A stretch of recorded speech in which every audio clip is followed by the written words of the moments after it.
What up, Brat? What up, Rickey? Good morning, everybody. I'm your girl, Brat, and this is the Hot Spot, where we bring you music, movies, and more. So let's get on off into it. Well, y'all, it is officially summer, and Meg Thee Stallion is teasing new music. She's putting the world on notice that she will be outside this summer. Yesterday was the first day of summer, and Meg just dropped her new official Hot Girl Summer rules and regulations. So let's get into some of them, y'all. Rule number 1, peace is your dress code. Before you pick the outfit, pick your mindset. If something or someone is draining your energy, disturbing your peace, or making you feel small, it does not come with you into the summer. Leave it in the spring, and this is non-negotiable. Rule number 2, the glow up is not optional. Hot Girl Summer requires maintenance. Skin, nails, hair, body, mind. You don't have to be perfect, but you do have to be intentional. Drink your water, move your body, wear what you've been saving for that special occasion. You are the special occasion. Rule number 3, your passport should be tired by summer.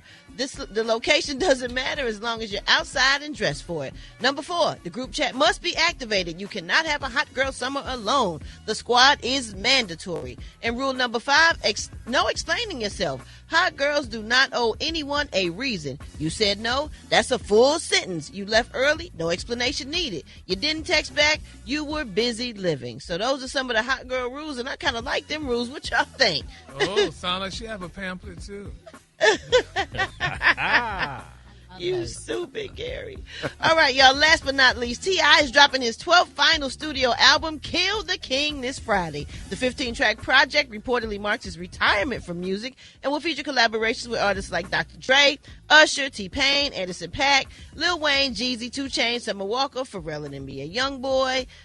This is going to be crazy. This album is going to go nuts, I think. Kill the King dropped Friday, y'all, and you can see him performing live on the One Voyage Cruise. Go to onevoyagecruise.com to book your cabin today. Drop it like it's hot. Drop it like it's hot. So hot You can catch me at the Hot Spot. It's the BR18. All right, y'all, return to Morning Show 29 after the hour. Time for the Hot Spot. What up, Brat? What up, Rickey? Good morning, everybody. I'm your girl, Brat, and this is the Hot Spot, where we bring you music, movies, and more. So let's get right on off into it. Well, y'all, today is the homegoing celebration for Peabo Bryson at 10 a.m. Eastern at Antioch Baptist Church in Atlanta. It'll include musical tributes from artists like Regina Belle, B.B. Winans, and Ruben Studdard. The service is private and invite only, but the family has arranged for a public live stream so fans worldwide can watch. Okay, so they done had on the internet and announced that the funeral was last week. What? Me and my mama went. Huh? So now they saying it's today? Yeah. They're saying it's today at 10 a.m. And then I saw another video with a different color casket. I don't know what they're trying to do. I understand that it's the private, stream but is they put out expected. information that the funeral was last week. I got a friend who texted me that they were going today. Well, when is it? Because we already went. There was a private ceremony that was already held. So there was a family service, and then there's one today at 10 o'clock. It says this one is private and invite only. So, yeah, but there was like a family one. Oh, okay. And okay. it wasn't in Meridian. Okay, so y'all can see the stream today directly through Atlanta news outlets. Peabo Bryson passed peacefully on June 2nd, surrounded by loved ones. All right, y'all. Moving on, Lil Nas X is finally back on the grid and giving fans a well-needed update following his wild and terrifying chapter that had everybody deeply concerned about him. And he's confirming that he's been diagnosed with bipolar disorder. And here's a little message to his fans. I've been in rehab for a few months, and since then, I've been, back at home with myself and friends and whatnot, and trying to ground myself down to earth and get out of my head. I have a therapist now and a psychiatrist, which has been really helpful. When I got my bipolar disorder diagnosis, I feel like I had known for like the past few years, but I didn't want to admit to it because I didn't want to have to take medication and I don't know, have people think different of me. I mean, I'm already like black and gay, yeah, but on a serious note, I'm doing much better. I'm creating freely and there's less fear in my heart, and I'm just I'm smelling the roses. Well, that's good for him. We just need him to pace himself and take his time and I'm glad he's talking to somebody and doing rehab and all of that stuff. So, you just got to be patient because the industry will chew you up and spit you out when you're young and you're brand new and it's nothing. It all hits you so fast and you just everything left and right and people making decisions for you and stuff and it gets stressful. So, we're going to keep him lifted in prayer as Gary would say. Yes. All right, y'all, last but not least, the NBA champion New York Knicks may soon be on their way to the White House. That is right, the White House. According to reports, the team owner, James Dolan, said that the Knicks have accepted an invitation to visit Trump at the White House. This would make the Knicks the first NBA team to visit the White House during Trump's presidency. And the team owner says, I invited the president to come down for a game. He's a friend. I've known him for 30 years, and I'm very proud to bring the team to the White House. So Trump attended 3 games of the NBA Finals at Madison Square Garden. And while many fans don't think the team should go, Whoopi Goldberg thinks that they should. And this is what she recently said about it on The View. I want all those black men to stand in our house and remind all of those people, as we tried to remind the vice president, that when you try to destroy one part of history, you're destroying all of our histories. And they, as champions, not only as amazing basketball players, but as people who were down and came back up, this is what this looks like. I want them to go, if only so the kids know that nobody can keep you down if you are rising up. I disagree with that. I do too. I think they should have went to the Obama Center. They're not going to get to say nothing to the vice president about policy or the president about policy. And I wouldn't dare go to a Klan rally. I think I agree with you, Rick. It shows more when you don't show up. It's a bigger story when you don't show up, and people are like, "Well, why didn't they show up?" And then you can explain it. Right, and it's unclear how many players or staff members will go to the White House, but is it okay for them that don't want to go to not go, or will they get in trouble for not going? I wouldn't go. I wouldn't go. What they going to do, kick them off the team? They champions. They world champions. What they going to do, kick them off the team? I'll go straight to the Obama Presidential Center. Yeah, most of the time they leave it up to the players. Okay. Yeah. So I wouldn't show up and I wouldn't go. You don't have to go. Because, it's almost like the captain of the team say you got to go. You almost got to. It's not mandatory. Do nothing but stay black, pay taxes, and die. And you know what else? Pay taxes and die. It shows us, for the ones who show up, we kind of get to see who's who shows up and who doesn't. Absolutely. I was just thinking that. We get to see who's who. So I'll keep y'all posted on that situation. Dr. King said, do not get on the bus. Folks didn't get on the bus, and that made them during the Montgomery bus boycott or whatever. Some of that stuff still registered today or whatever. When somebody's protesting or protesting a racist, it ain't about the policy. It's about the racism. Why would you go to the White House knowing that this man tweeted that President Barack Obama and Michelle Obama are monkeys and making fun of them and the disrespect or whatever that's going on and the things that they're doing. Forget about policy, but just the disrespect to our to our heritage, and to our culture. Yeah. I wouldn't go, and they shouldn't go.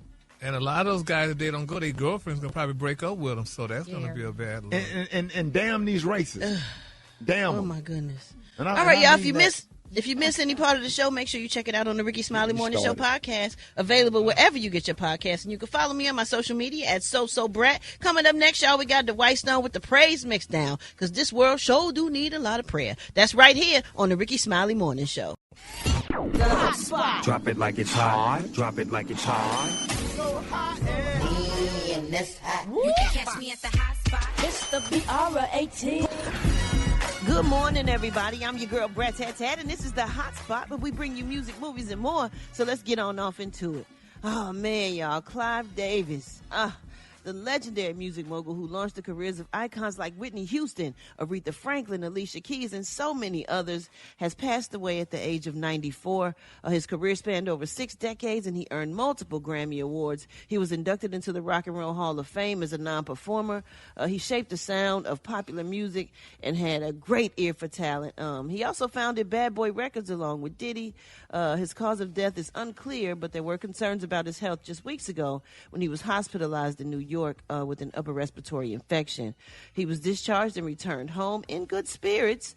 He remained active in the music world into the 90s, and he passed away into his 90s, and he passed away yesterday at his home in New York City.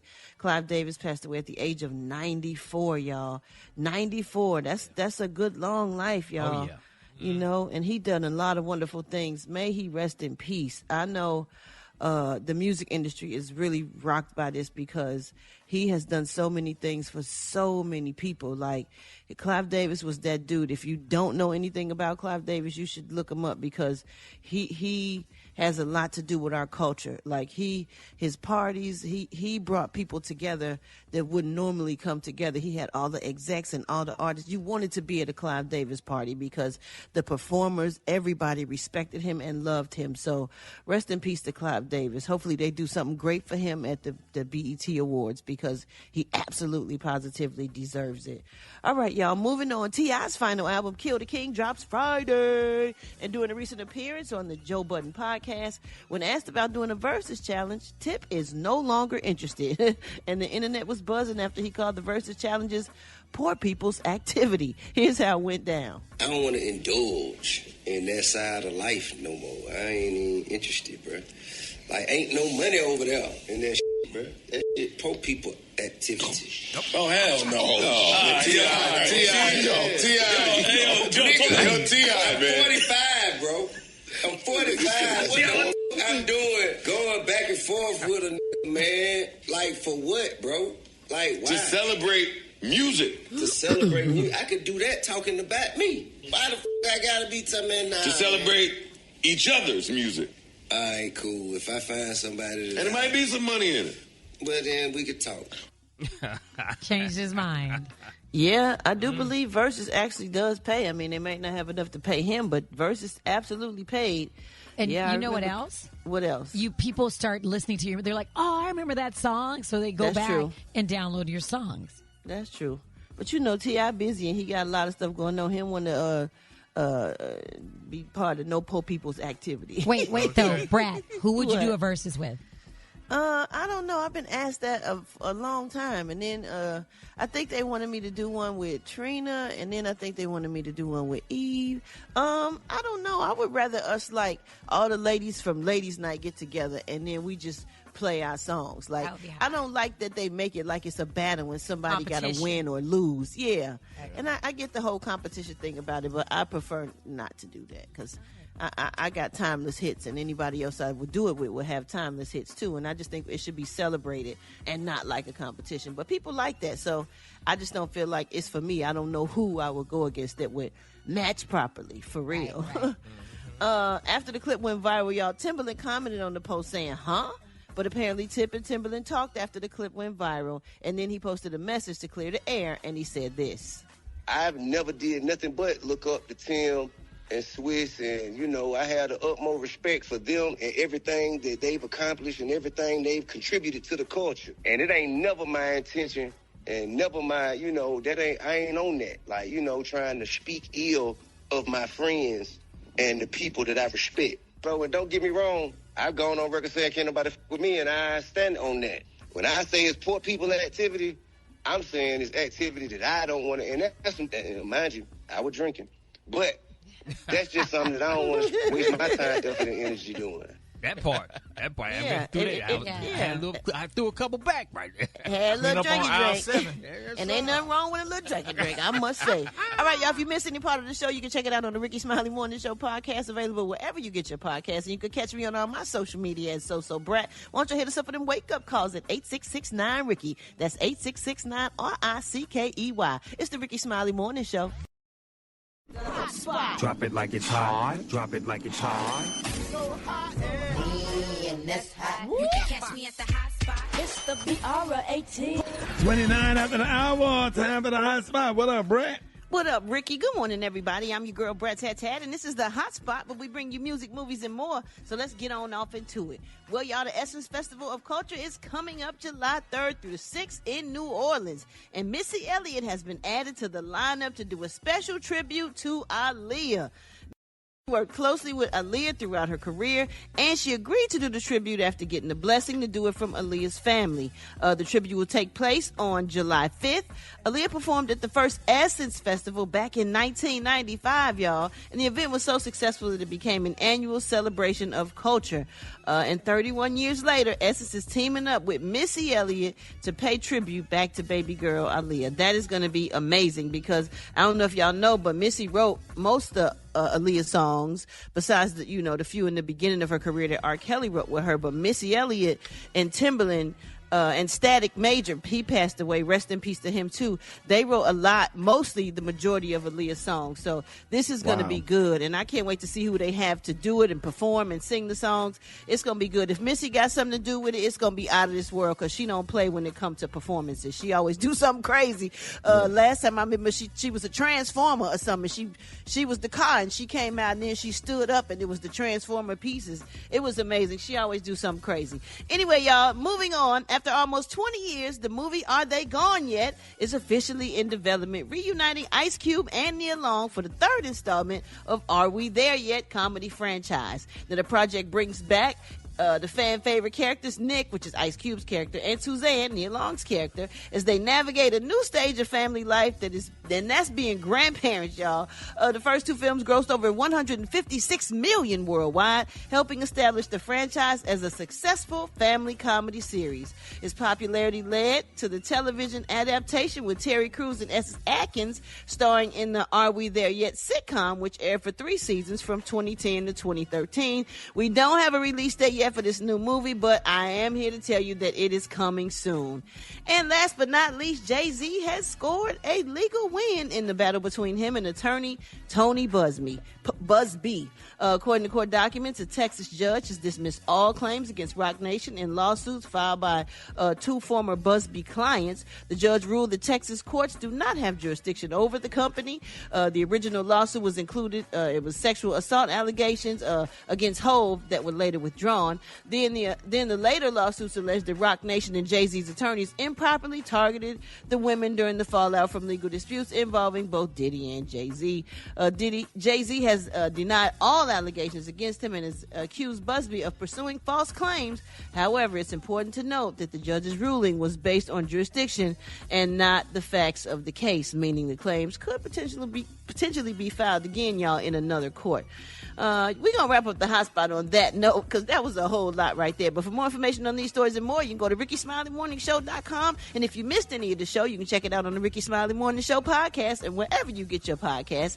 You can catch me on my social media at Brat. Coming up next, y'all, we got the Praise Mixdown with the White Stone. That's next on the Rickey Smiley Morning Show. The hot spot. Drop it like it's hot. Drop it like it's hot.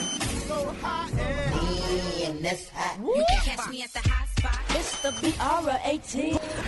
All right, Rickey Smiley Morning Show at the bottom of the hour. Time for the hot spot. What up, Brat?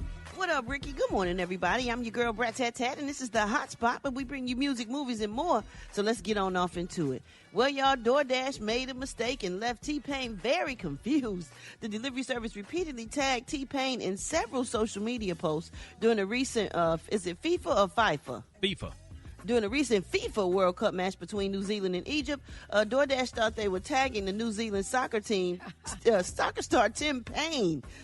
But instead, they kept tagging T-Pain, celebrating his performance on the field. So after repeatedly being pulled into the soccer conversation, then he was getting a bunch of DoorDash orders coming to his house. T-Pain decided to speak up, and here's what he said. Hey, this is a message for DoorDash. Please stop. Look, bro. One word, 2 syllables.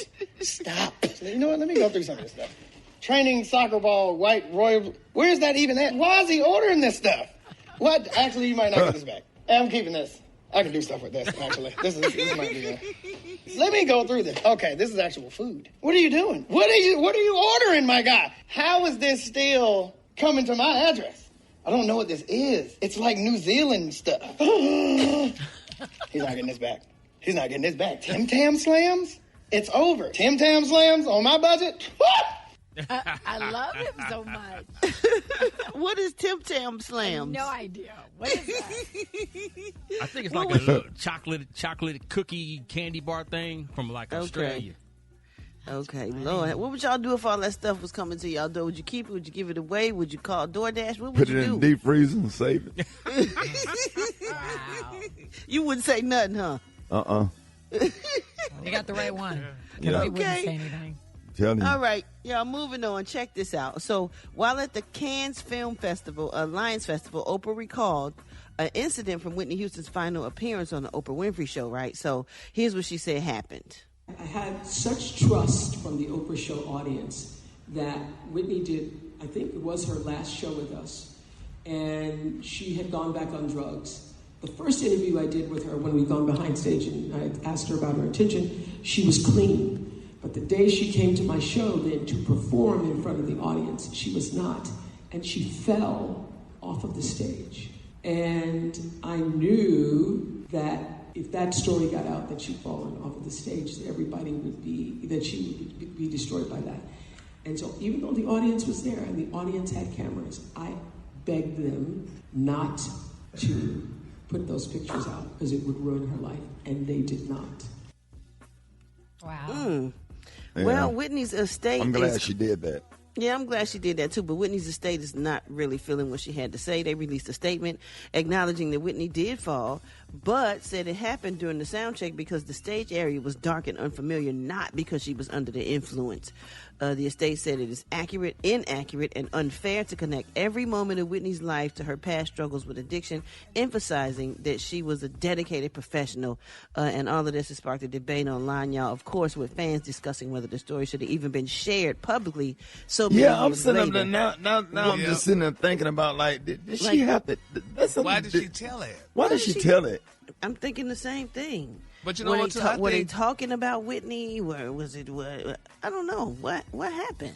I'm thinking maybe because as these women get older, like Patti LaBelle and Oprah, which we love dearly, they're getting older. They feeling like they could tell stories. I mean, just like allegedly Patti LaBelle talked about Luther being gay, and they're like, "Girl, where'd that come from?"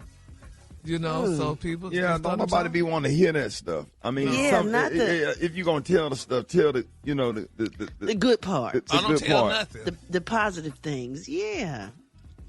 Because it's kind of hurtful. You know what I'm saying? She's not here to defend herself and stuff. And some stuff you just kind of keep it to yourself. Yeah, take it to the grave. The first time she was, but then the second time she wasn't. Then the thing you got to remember what people gonna say about you when you die. You know what I'm saying? What you put out in the universe, man, it comes back. Yeah. I just don't know what brought that up. But anyway, if you miss any part of the show, y'all make sure you check out the Rickey Smiley Morning Show podcast, available wherever you get your podcasts. And you can catch me on my social media and So Brat. Coming up next, y'all, we got Rock T with that HBCU. No? Who we repping today, Rock T? Bringing it, Chad. Let's go holler at Claflin University. Mine. Coming up next on the Rickey Smiley Morning Show. The hot spot. Drop it like it's hot. Drop it like it's hot. So hot and that's hot. You can catch me at the hot spot. It's the Biara 18. All right, now 21 minutes after 29 before the top of the hour, time for the hot spot. What up, Brat? What up, Rickey? Good morning, everybody. I'm your girl, Brat, and this is the hot spot where we bring you music, movies, and more. So let's get on off into it. Well, y'all, the entertainment industry is remembering Clive Davis, who died earlier this week at the age of 94. For the people who may not know that much about Clive, I have a few facts about the impact that he really had on the music industry. Clive Davis discovered and signed some of the most influential artists in the music history while he worked at Columbia, Arista Records, and J Records. His most iconic discoveries crossed multiple genres and decades. He discovered Whitney Houston when she was just 19 years old. He signed Janis Joplin and the group Chicago in the 60s. Bruce Springsteen. Oh, you know I love Chicago. Listen, me too. Bruce Springsteen and Earth, Wind and Fire in the 70s. Aretha Franklin in the 80s. Santana in the 90s. And Alicia Keys in the 2000s. And here's what Alicia Keys said Clive's impact had on her career. I remember he said to me, "So, what do you want to do? Where do you see yourself in 5-10 years? Where do you want to be?" And I had never had somebody of his stature ask me those questions. Nobody ever cared. Mm-hmm. They could care less. They want to tell you what they want you to do. Sure. And when he asked me that, I knew that it was different than anything else. That's cool. Wow, that's amazing. And he was also instrumental in the careers of Luther Vandross, Dionne Warwick, Jennifer Hudson, TLC, Toni Braxton, and so many others. Even Stevie Wonder has something to say about Clive. We're losing the best, and we're keeping the worst. When you think about Clive, you think about the parties and celebrations that he had, the nights before the Grammys. He would honor various artists. That's just a wonderful thing. I think that we need that energy. We really do. He gave them unconditional appreciation for their talent, for their gift. He would go through any windows, any doors, any places to get them heard. But he, with having an appreciation for music, for talent, he could feel it. He welcomed the greatness of those artists that he's discovered. Wow. Yeah, I wish he could have got an interview. I could have got a word from Janis Joplin. She's from my hometown. She was from Port Arthur.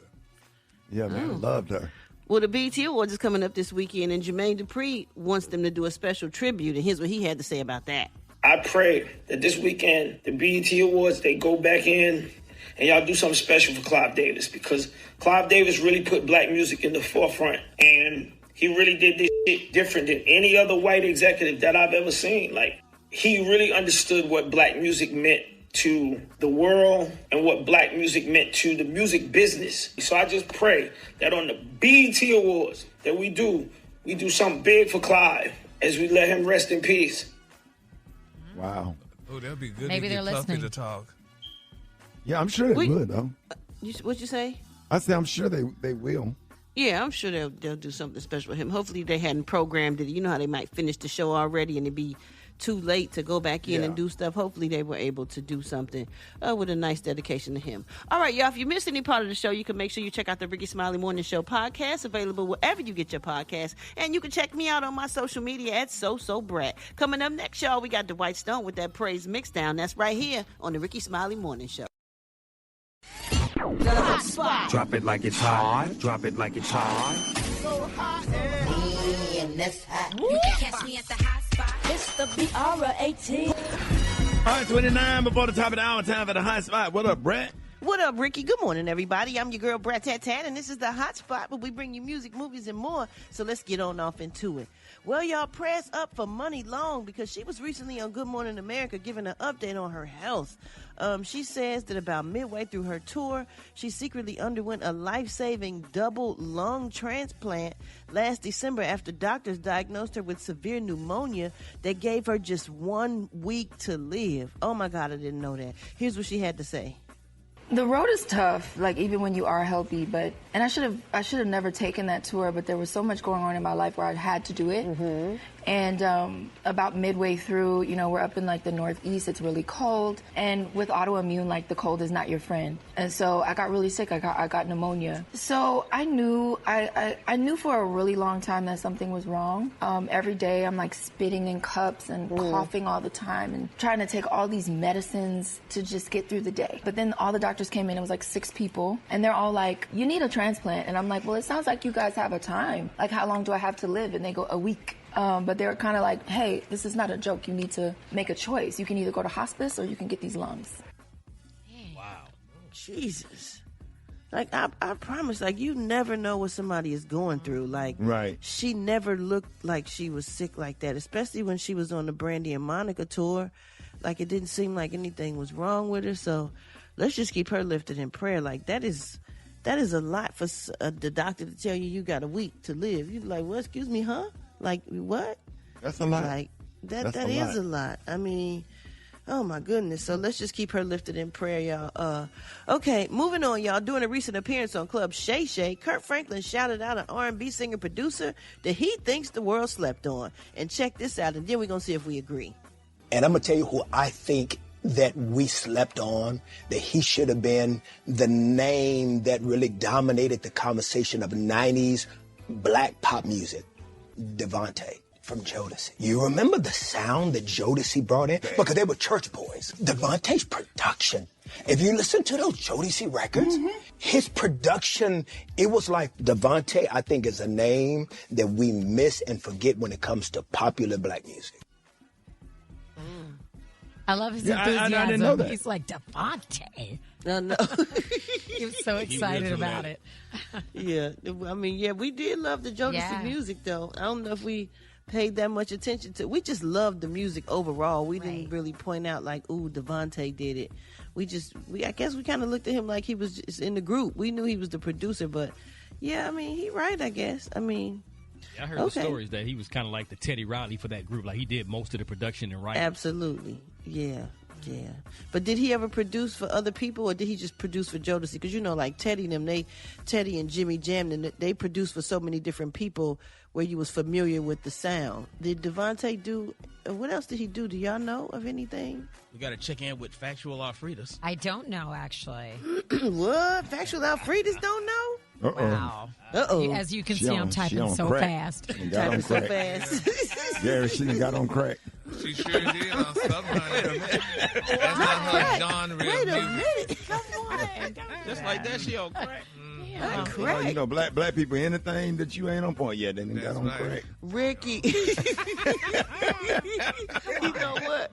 We go wrap Alfredas. You got anything for your fingers? He founded the collective Debasement Crew, which helped launch artists like Missy Elliott, Timbaland, Genuine, and another group called Playa. He produced and wrote songs for a lot of artists, helping really shape the sound of the 90s. At least that's what Google says. Okay, cool. Well, if you missed any part of the show, y'all, make sure you check out the Rickey Smiley Morning Show podcast, available wherever you get your podcast. And you can catch me on my social media as So Brat. Coming up next, y'all, we got Special K with the news you absolutely positively cannot use. And that's next on the Rickey Smiley Morning Show. The hot spot. Drop it like it's hot. Drop it like it's hot. So hot and that's hot. You can catch me at the hot spot. It's the Biara 18. Excuse me. Good morning, Ricky. Good morning, everybody. I'm your girl, Brat, and this is the Hot Spot, where we bring you music, movies, and more. So let's get on off into it. Well, y'all fans are going crazy because they are saying that rapper Eve has developed a British accent. She recently interviewed on The Roman Show.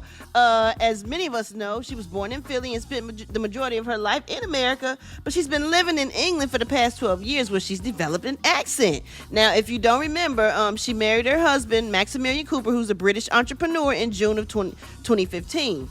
Now, she became a mother of her own son and a stepmother and has been living the life ever since. Now she's opening up about her life in England, and here's what she had to say.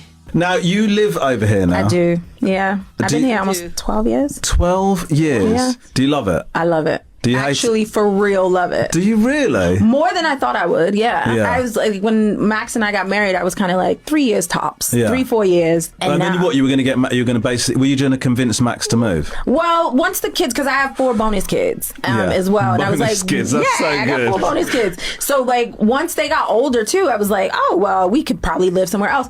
But to be honest, I really love it here. I honestly, genuinely, it's crazy how much I feel at home here. Obviously, she got the accent. Yeah, right. Well, that's good. But Tina Turner did it too. When Tina Turner moved, honey, she got the accent as well. But who want to sound hoodish and talk Ebonic all the time? So I ain't mad at Eve, honey, girl. Get your accent, it's honey. just that the more you there, the more you it kind of just happens. You don't mean to. Like when people come to Atlanta, they end up being like, "Yo, shawty, what's up?" That don't mean they don't know how to still talk regular, but that's how they communicate over there. That's just how they sound. And she's been with her husband for 12 years, so she picked it. It sound cute to me. I loved it because it still has a little bit of Eve, but it's like with a British accent. It's cute. Look at that friend. She didn't even leave Texas, and she got an accent. So I'm sorry. Oh my God. Moving on, y'all. Speaking of Texas, Beyonce and Kelly Rowland have teamed up to give back to their hometown, Houston, in a major way. Now, together they help fund a $8.4 million housing complex they call Knowles Rowland House. It's a 31-unit housing development in Houston designed to help people experiencing homelessness. The project repurposes a former youth center that was originally built with proceeds from Destiny's Child first single, No, No, No, and it was later damaged by Hurricane Harvey in a fire. Residents will have access to housing, mental health services, case management, job readiness resources, and other support programs when the development opens later this year. So congratulations go out to them. That is what's up. It is always great to see people give back to the city that they're from and build a housing development. That's pretty awesome. I think T.I. and Tiny did that as well in Atlanta. And last but not least, y'all, Jermaine Jackson was scared that claims that he raped a woman would not only tarnish his reputation, but also his son Jafar Jackson's big break in the Michael biopic. In new legal documents, Jermaine said that he wasn't aware of Rita Beart's lawsuit against him or the $6.5 million lawsuit judgment she was awarded in May until he got blindsided during a press tour for the biopic. He says that the coverage of the judgment ruined what should have been a proud and important professional moment for my son, and I was concerned about the effect of those reports on my reputation and or the promotion of my son's motion picture. Now, Rita claimed that Jermaine sexually assaulted her in 1988 after he showed up at her home uninvited, but he denies those claims. Lord have mercy. We're going to wrap up the hot spot on that note, but if you miss any part of the show, y'all, you can check it out on the Rickey Smiley Morning Show podcast or wherever you get your podcasts, and you can follow me on my social media at So Brat. Coming up next, y'all, we got Dwight Stone with the Praise Mix Down. That's next on the Rickey Smiley Morning Show. Drop it like it's hot. Drop it like it's hot. And that's hot. You can catch me at the hot spot. It's the BR18. 28 minutes before the top of the hour. Oh, Alfreda's putting it down for the Brat with the hot spot. What you got, man? Well, another versus battle went down last night, and this time it was between B2K and Pretty Rickey. It was two of the biggest boy groups from the early 2000s, of course. Now, the event streamed live on Apple Music, and each group played 20 of their biggest songs. B2K performed classics like Bump, Bump, Bump, Girlfriend, and Why I Love You. Check this out. I'm the thug in your life. That treat you right. Got your hook, cause I'm say what? I know that you got say what? Work your hips, and maybe we can I know that you want. What's up, baby? Tell me, can you show me how you work this over. Hey, yo, come on. Too much conversation, man. It's amazing. Spit the game undercover. Oh my gosh, you know, you forget about these songs. I'm downloading that to my playlist right now. Listen, you remember the screen tours back in the day with all them? Oh my gosh, they were so good. Bananas. So good. And Pretty Rickey answered with Grind With Me on the hotline, Your Body and Nothing But a Number. Hey, and what's up? That was so good. That was so good. Would I be a hater if I said that the versus pool is getting a little shallow? Oh, what are you talking about? No, I'm just saying. I didn't know they had 20 hits between them. You're talking about 20 hits apiece. I know. Am I being a hater? I mean, no. It's is it just your me? opinion. It's just your opinion. It's not really hating, but you know, you do have to kind of go. Yeah, I mean, I can relate to 20 hits. But the generation, man, them kids, love. Yeah, that's what it is. The early 2000s. I'm just old as hell. So I just the early 2000s might be a little young for you. I'm gonna put hits in quotes. But that screen tour back in the day was bananas. It was hits for Taylor and Tutu. They love it. Come on, yeah, we love that, right?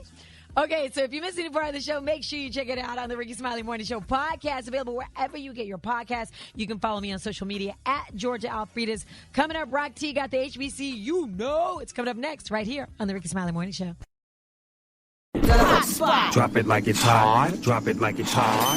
So hot and that's hot. You can catch me at the hot spot. It's the BR18.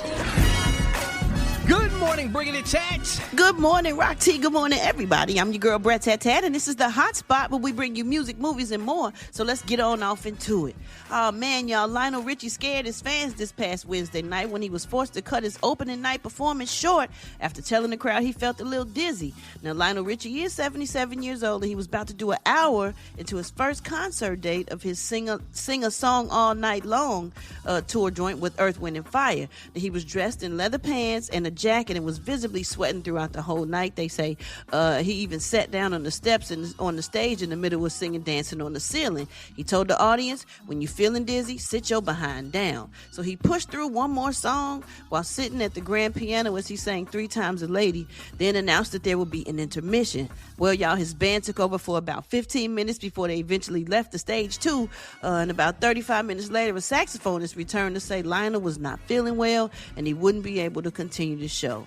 Now, according to reports, paramedics met him backstage and he was taken by ambulance to a hospital, but we are also told that this was just a precautionary measure. The tour is scheduled to hit 26 venues, y'all, and the next date was originally scheduled for tonight in Chicago, but tonight's show has been postponed. So we need to just keep Lionel lifted in our prayers and hope that he is all right and everything is going smooth with him and his health, and he's in good health. Yeah. All right, y'all, moving on. T.I.'s 12th final studio album, Kill the King, just dropped at midnight. Ho-ho! The project has 18 tracks and features Usher, Anderson .Paak, 2 Chainz, Jeezy, T-Pain, Summer Walker, and more. And you got some production from the good old Pharrell Williams and Dr. Dre. So this is reportedly, y'all, his final album, and Tip was careful to clarify that retirement from albums does not mean silence. He said, I'm not saying I'm not going to make no more music no more. There could be songs for soundtracks, there could be collaboration albums, or who knows.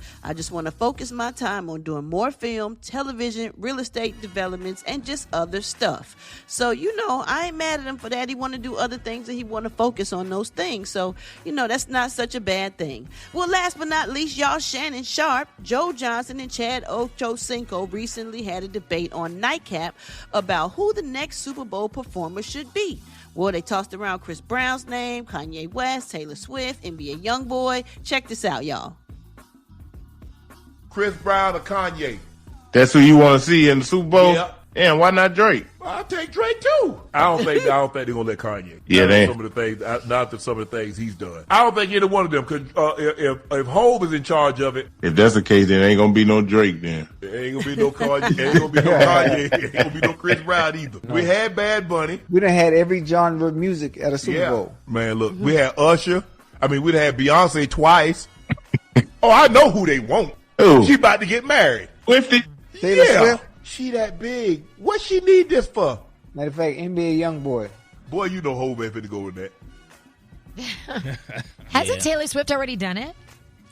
I don't think so. I don't think she did. I think they was wow. hoping that she would do it when her boyfriend was playing. Oh, Chris yeah. Brown, So the only I one don't I think want to see. Taylor Swift did it. Yeah, I Yeah, wanna see Chris Brown would kill it because Yeah, I Usher wanna see already Breezy. did it. Beyonce already did it. You know, who else could do it, y'all? Who y'all think? I can see them doing Drake commercially. I mean, that would make sense. That'd be a great opportunity for Outkast to get back together one more time. Now, wouldn't that be crazy if Outkast yes. did it? Oh, Lord. Oh, Lord, that would be kind of dope, actually. All right, y'all, you know what? We're going to wrap up the hotspot on that note. But for more information on these stories and more, you can go to RickySmileyMorningShow.com, and you can catch me on all my social media at Brat. Coming up next, y'all, we got Dwight Stone with that praise mix down. It's the Rickey Smiley Morning Show.